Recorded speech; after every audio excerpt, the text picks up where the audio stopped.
UDPS, viva! Viva! Parlement à soins frères, viva! Viva! Étienne Douamoulomba, super héros national, viva! Viva! Viva! Viva! Tshisekedi, super héros national. Félix Président de la République démocratique du Congo. Fatou Béton de Dieu. UDPS! Union, démocratie, progrès social. UDPS! Parti du peuple. Les partis du peuple! C'est l'UDPS. Les partis de la majorité! C'est l'UDPS. Les partis de l'excellence! C'est l'UDPS. Lorsque l'UDPS tourne! Tous les dictateurs crament et fuient. Keba, keba, keba, keba, keba! Félix Azaliawa. Keba Lissous! Azole Missa. Keba Lissous! Azoba Missa. Tenobo combattant! UDPS a vaincu et gouverne ce pays avec Félix Sekedi Moulumba, Mokongo Njoko, Bessenande, Avima. Merci, nous voulons faire entrer l'hymne du parti dans ces images parce qu'on a commencé, le cameraman n'était pas présent. Nous entendons l'hymne de notre parti, par respect. Union pour la démocratie, 1, 2. Union pour la démocratie et le progrès social. Notre parti du peuple, parti de la majorité. Union pour la démocratie et le progrès social. Notre parti du peuple, parti de la majorité. UDPS, UDPS, UDPS,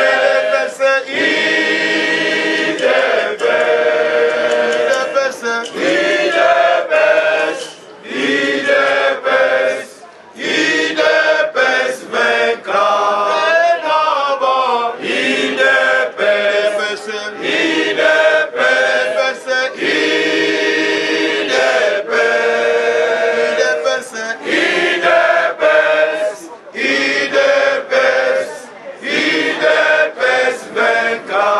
Debout combattant de l'UDPS, luttons pour la démocratie, la liberté, le pouvoir, qui sont l'émanation du peuple.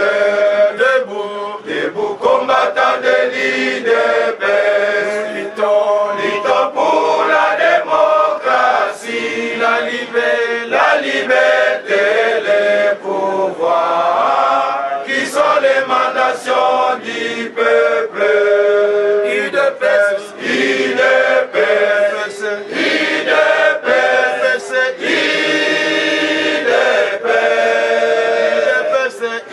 UDPS, UDPS, UDPS vaincra.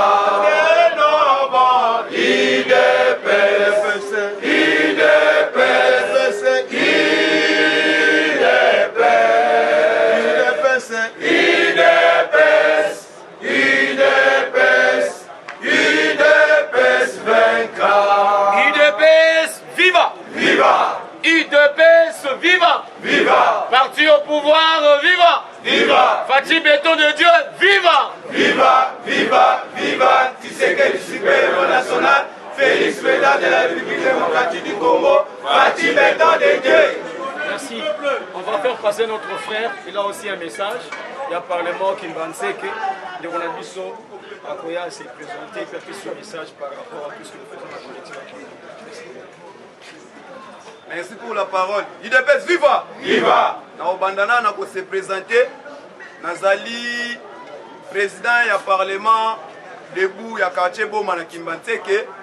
Mais na kati ya collectif ya parlement debout, naza ko occuper poste ya conseiller en matière politique. C'était prévu vendredi passé que nazala awa pour na calendrier batsaki fallait tozala deux orateurs. Président Didier va s'intéresser. Vous voyez bien? Fallait que y vendredi on a mais on a moi problème qui na côté ya famille. On a vendu tout disandé à moi na benga qui président Armand na ipsa que na koyande semaine yo banda oyo. UDPS viva! Viva! Comme on a ngai Didier kombo na nga oya famille Didier Mavale mais kombo o babengela nga na ba parlement debout ba yebinga oyo na rangaka po ka presque tsango wana mobimba déjà na sina sala ngo de ya ba tour de rôle kombo babengela nga le bulldozer IDPS viva viva donc c'est-à-dire na makambo etali communication naza nga elongi ya sikate naza elongi ya sikate na makambo etali communication et puis 10e ri tobundi na bandeko na biso mususu touti ko suspendre tozalaki na bango ensemble ba président Pierre ba Dieudonné ndenge ka ezalaka ke politique eza gara très boete mutu na mutu aza na esika oyo amataka aza mpe na esika ya kokitela alors yango wana bomoni ke bandeko bango batengamaki topemisi bango nanu biso tozocontinue toujours chemin ti kote tokende okitela IDPS viva viva nakobanda communication na nga d'abord kaka na voyage à président de la République. Le président Félix Antoine Tshisekedi Tshilombo azwaki avion na ye awa na mboka Congo akendaki na mobembo na mboka ya États-Unis d'Amérique. Boyete boye lera akomi na mboka États-Unis d'Amérique na kati ya calendrier na ye mpona journée ya lobi lundi a rencontraki chambre de commerce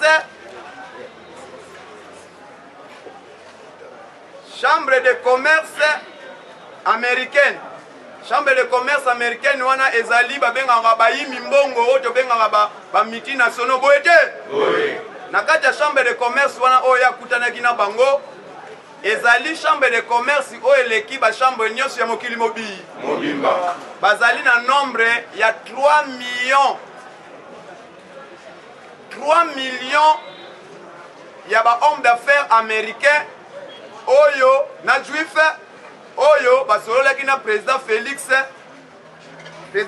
ayebisi bango ke baya na Congo en désordre donc masolo eza bien mokonzi ya mboka asololi na bango na makambo etali bainvestissement barépondre positivement na mikolo ekoya bokomona baaméricain awa nde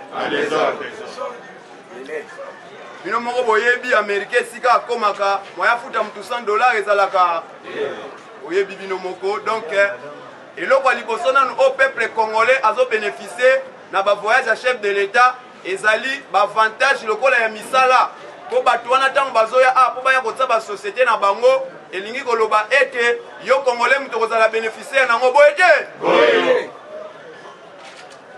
mpo na journée ya lelo chef de l'état azokutana officiellement tête à tête nde biso tolobaka mbunzu na mbunzu na le secrétaire général, c'est le secrétaire d'état américain otobengaka Mike Pompeo lelo bakokutana na ye bakosolola makambo nyonso etali sécurité ya mboka politique globalité nango nyonso po bamettre fin na banungunungu nyonso oyo eza na kati ya mboka IDPS viva viva po secrétaire asalaki tourné awa ya Afrique boyebi akitaki na mwa bamboka ya Afrique awa mais awa akotaki te ezalaki stratégie ayebaki ke bakokutana kuna na président yango monera abaki inutile na ya bongo azongelaki aparti Angola nde bakutani na Félix na ngonga oyo na koyebisa bino ke makambo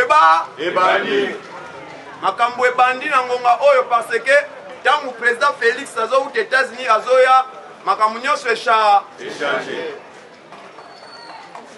côté etali domaine sécuritaire États-Unis d'Amérique ayebisaki président de la République ke bango bakorépandre ye na domaine wana soki bamoni ye asali bavancé significatif boye te or ke na kati ya bavancé significatif oyo baaméricain banda kosenga président de la République balobaki na ye d'abord bagénéraux ya armée congolaise oyo baza na basanction américain basala nini bavandisa bango ntango bakovandisa bango.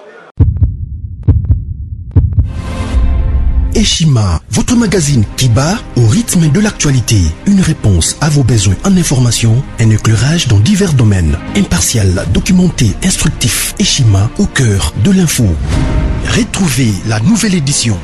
Exclusivité, Sakumbi Molendo, le réformiste qui vient stopper l'hémorragie, suspension des fonctionnaires peu intègre, numérisation des titres fonciers et climat de confiance avec les collaborateurs, le nouveau gestionnaire des terres congolaises fixe les nouvelles règles de jeu. Focus, Lambert Mindi, Omalanga, le souverainisme comme un dogme. Redressement délaissé, Tomaluaka Losenjola, l'homme de la situation. Dossier Eshima, fini les vacances, vive les rentrées. De la politique au judiciaire, en passant par les scolaires, les derniers trimestres de l'année 2019 en RDC est décoiffant. Économie, BCC, un cadre des rétrocommissions et détournements à passer au peine fin. Découverte, Claude Ibalanki et Colomba, les coordonnateurs du MNS au centre de l'action de Félix Tshisekedi dans le Grand Lac. Les dialogues et pourparlers en RDC qu'en tire le peuple. Tubaou, la clé de la mythologie kassaïenne. Retrouvez l'intégralité du magazine Eshima dans les kiosques. Eshima Magazine, un nouveau standard d'information.